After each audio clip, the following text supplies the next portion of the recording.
Бензин в США дешевле, чем в России стал. Такие новости облетели телеграм-каналы, некоторые информационные агентства. И люди с понимающей ироничной усмешкой сказали, конечно же. А чего вы ждали, в конце концов? Давайте... Когда от экономики остались клочья, от тех клочьев клочочки... Да. Приходится. Давайте почитаем пояснение к этой душераздирающей новости. Средняя розничная цена бензина в США опустилась до 3,6 за галлон. Это, кстати, не просто так галлон, это американский галлон. И да, это 3,7... Если округлить 79 литра, нормальные галлоны больше 4, но вот у американцев свои галлоны, они, чтобы никто не понял, знаете, как операция «И». Они просто до 10-ричной системы пока еще не доросли. Там еще 2 века пройдет, и все нормально. Государство маленькое, молодое, они смогут, растет. Да. Это около 81 цента за литр, или примерно 65 рублей по текущему курсу. В России средняя цена бензина АИ-95 сейчас составляет 65-67 рублей за литр. В Москве 66,33 рубля. В ряде штатов бензин заметно дешевле российских цен. Цены не бывают дешевле, цены бывают ниже, но это ладно. Господи, мы еще к русскому языку тут будем придираться. У микроисследователей. Например, в Техасе галлон стоит $2,64. То есть около 70 центов за литр, примерно 56 рублей. В России, понятно, только московские цены есть, и какие-то средние. У нас дешевле ничего стоить не может. И тут, надо сказать, да, действительно, бензин в США по итогам 13 октября, это последняя дата подведения итогов, промежуточных, стоил в среднем 3,61 доллара за галлон. Но вопрос в том, что это за бензин? Давайте график посмотрим. Посмотрим график. И это, дорогие друзья, регуляр. Или, как говорят у нас, 92-й. А микроисследователи в этом микроисследовании пишут, сравнивают 92-й, получается, с 95-м. Я считаю, что недоработку можно было бы сравнить с 100-м, было бы еще интереснее. Не, если с 100-м сравнить, там бы сразу заметили. Нет, я понимаю, что узнать, что такое регуляр, как там 95-й в Штатах называется, как называется 98-й и 100-й, это сложно. Проще сказать, смотрите, бензин у них, ага, а у нас, ого. И значит, у них дешевле. А как дела с 95-м в Соединенных Штатах Америки? Раз мы выяснили, что это 92-й, а как дела с 95-м? Это у нас уже поставили 90... Нет, у нас 95-й. Не, верните. Чудесно. Смотрите, где регуляр, это 92-й. Следующий, это 95-й. Потом премиум, это 98-й и 100-й. Мы, значит, смотрим и обнаружим, что он, если округлять, то 3,7 доллара за галлон. Не 3 доллара, а 3,7. Немножечко больше. Наверное, для подсчетов, чтобы... изумленная публика сказала, как в Штатах бензин дешевле, чем у нас? Куда все смотрят?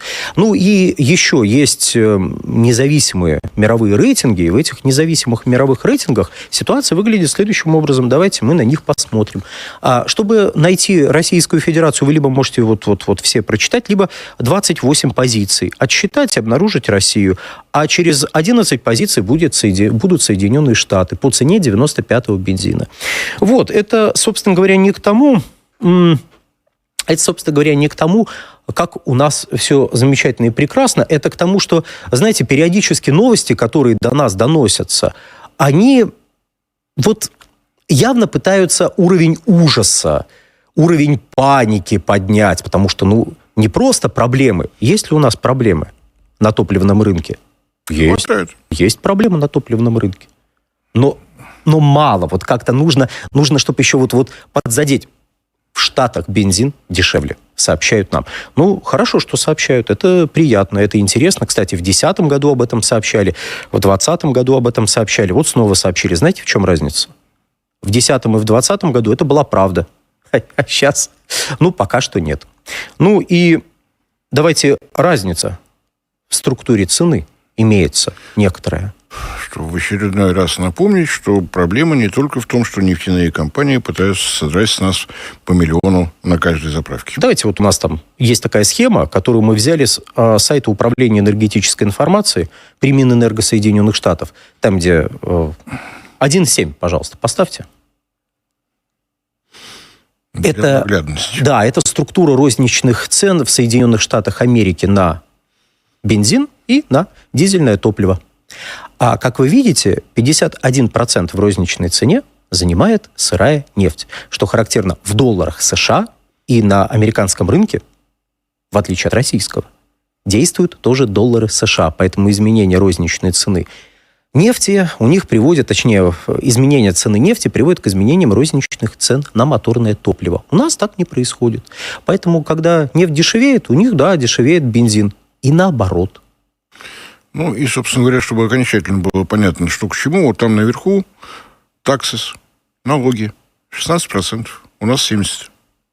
Вот, собственно говоря, все отличие.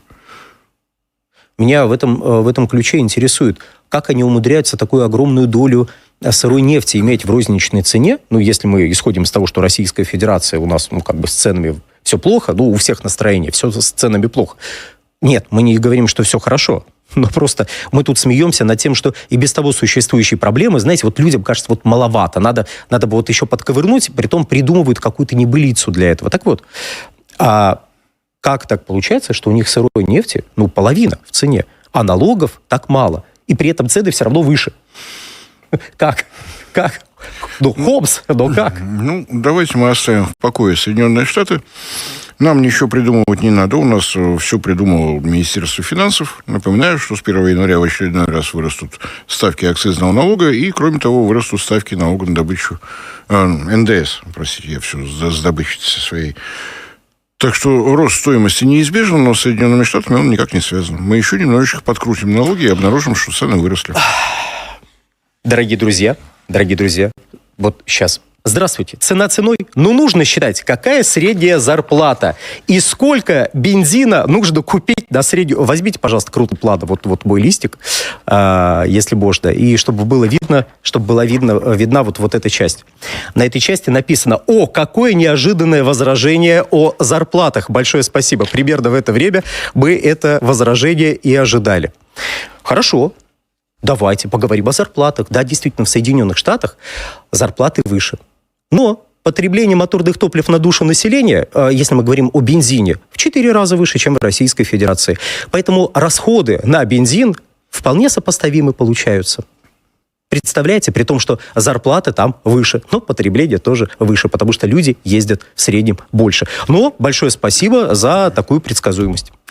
Несколько иначе выстроена система общественного транспорта с очевидными результатами. Расходы больше не потому, что каждому американцу хочется как можно больше бензина купить. Нет у них проблемы у них с общественным транспортом, проблемы с железнодорожным транспортом и так далее, и так далее. Ездят на своих машинах, тратят свои деньги на покупку бензина. Да нет, как бы сама постановка вопроса тут такая вот... Хорошо, допустим, в Соединенных Штатах... Кстати, а давайте мы...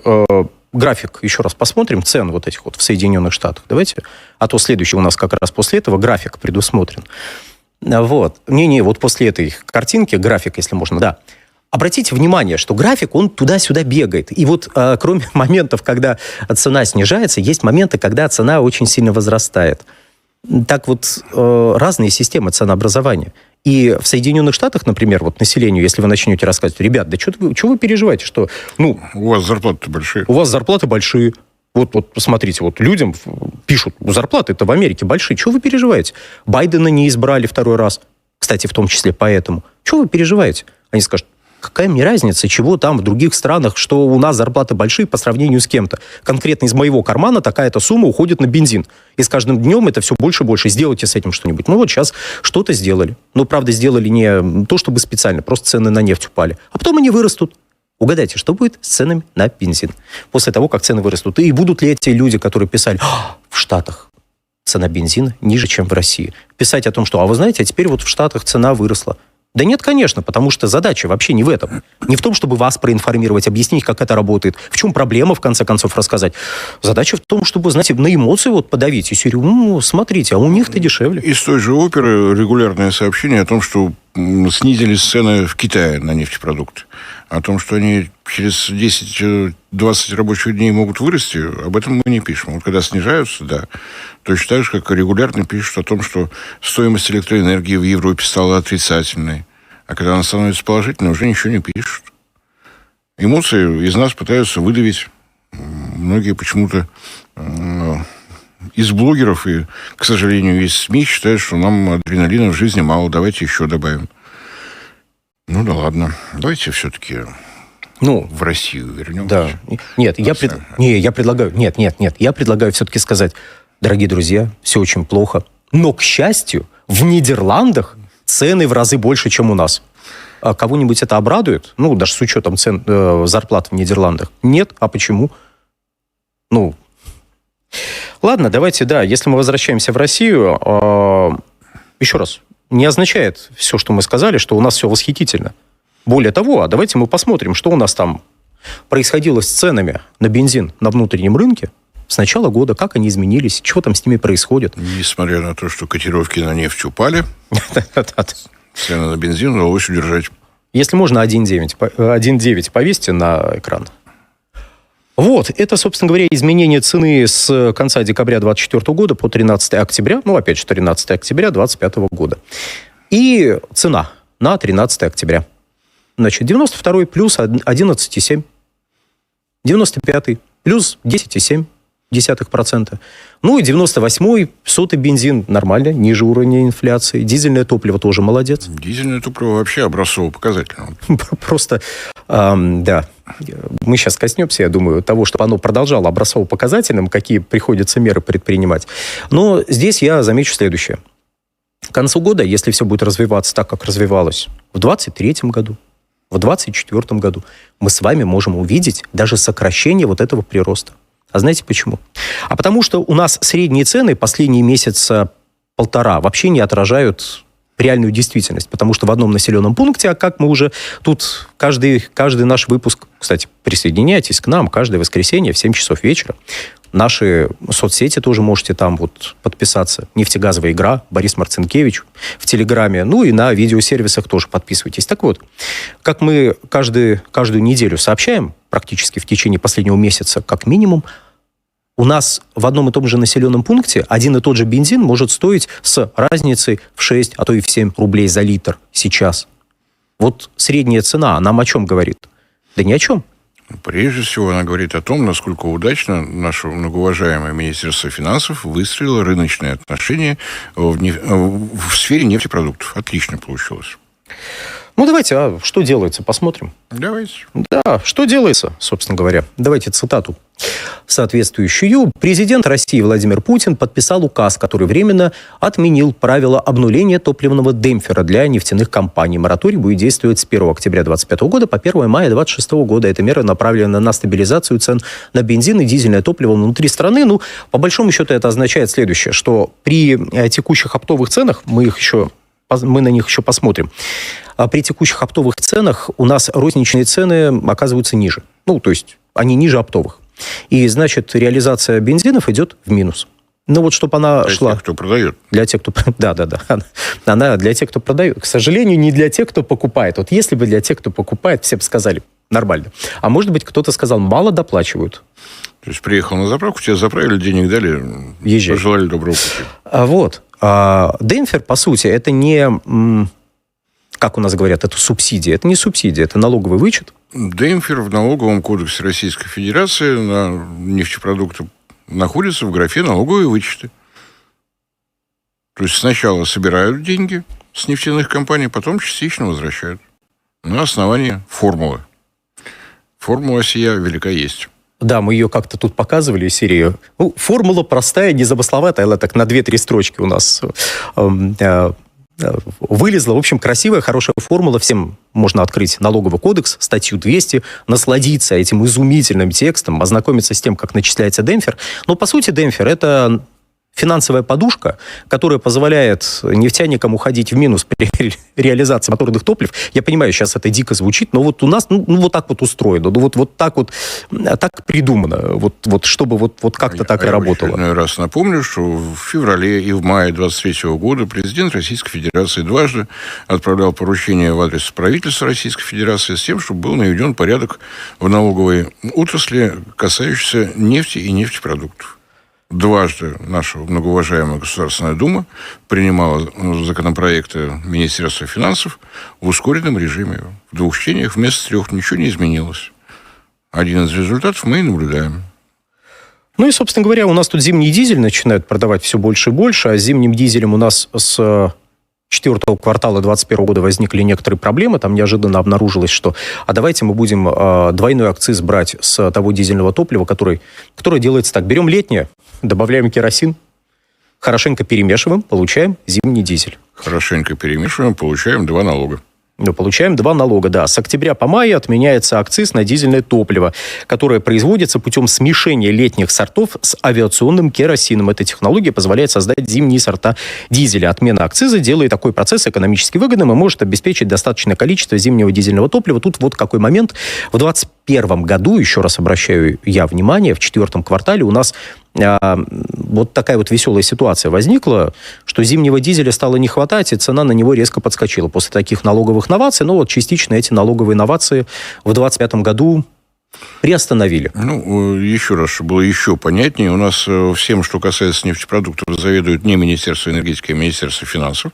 Министерство финансов, видя вот такое смешение летних сортов с керосином, считало, что акциз с летних сортов надо снять, акциз надо снять с керосина, и получится красиво. Для Министерства финансов получилось красиво. У нас на севере стало не хватать зимних сортов дизеля. Вот сейчас президент уже, не ожидая какой-то помощи со стороны господ депутатов, просто указом это делает. Это говорит о том, что у нас все в порядке в системе управления, конечно. Требуется вмешательство в то, чтобы определить, какие налоги необходимо платить в случае смешивания летних сортов дизельного топлива и керосина. Это прекрасно. Учитывая, что у нас Минфин на те же трудноизвлекаемые запасы смотрит так, что это как лабубу у детей, что-то непонятное. Давайте не будем о грустном, глянем последний раз в завершение этой темы. Давайте в очередной раз выразим надежду, что когда-нибудь нефтью в нашей стране будет заниматься Министерство энергетики, а не Министерство финансов. А если еще и нефтепродуктами оно будет заниматься, как-то боюсь это время. О чем мы будем рассказывать в таком случае? Мне кажется, у нас половину интересных тем отнимут. Давайте посмотрим, что там на опте у нас происходит в завершении. А то как-то мы обещали. Вот, пожалуйста. 92-й чуть подрос, но из плюсов. Премиум 95 чуть-чуть снизился. Летнее дизельное топливо, кстати, неплохо, оно ушло ниже отметок в 70 тысяч, оно долго держалось выше отметки в 70 тысяч. Межсезонное тоже пошло вниз, несмотря на вот этот вот спрос со стороны тех, кто хочет посмешивать. А вот угадайте, почему авиационное топливо несколько подорожало. Вот бы угадать. Смешивать. Вот бы узнать, почему. Зимний дизель, кстати, тоже чуть-чуть, но все-таки снизился. По крайней мере, можно сказать, что он стабилен. Это, собственно, реакция на, в том числе, вот это решение. То есть нету ажиотажного спроса, который обычно примерно в это время возникает в сегменте зимнего дизельного топлива. И посмотрим, как оно дальше будет развиваться. Но еще раз, дизельное топливо в этом году молодец. Растет ниже уровня инфляции раза в 2. Пусть так и продолжает дальше. Почитаем, наверное, вопросы. Поотвечаем. Если что, вопросы, замечания, предложения можно с помощью QR-кода, который вот тут в углу экрана находится, нам задавать, писать, и мы по возможности будем отвечать. Forbes публикует статью с долгами по Роскомпаниям. Что лидеры это «Газпром» и «Роснефть». Ужас. Во-первых, «Газпром» уже там прокомментировал, что неправильно они посчитали, и долг снизился. Это, во-первых. Во-вторых, долги набираются, в том числе, когда реализуются крупные инфраструктурные проекты. Та же Роснефть реализует сейчас крупнейший в мире инфраструктурный проект «Восток Ойл». Там с перспективами добычи 100 миллионов тонн на одном проекте. Для понимания, это 20% от всей совокупной добычи в Российской Федерации. Один проект. Вот. То есть, хорошо, долги. Forbes подсчитал. Это крупнейшие компании с крупнейшими инфраструктурными проектами, у них крупнейшие долги. А соотношение простите, это я не ругаюсь, это термин, к EBITDA какой? К денежному потоку какое соотношение, с обслуживанием долга все в порядке. То есть без ответов на эти вопросы все эти рейтинги гроша ломаного не стоят. Важен не размер долга, а способность его обслуживать. Вот у Соединенных Штатов долг растет, а способность обслуживать в какой-то момент исчезает. Вот это плохо. Дело не только в обслуживании. Все-таки эти деньги идут по инвестиционным планам в те проекты, которые вернут не только потраченное, но и прибыль принесут. Просто все, что касается энергетики, напоминаю, самая консервативная часть всей экономики. Быстро ничего не бывает.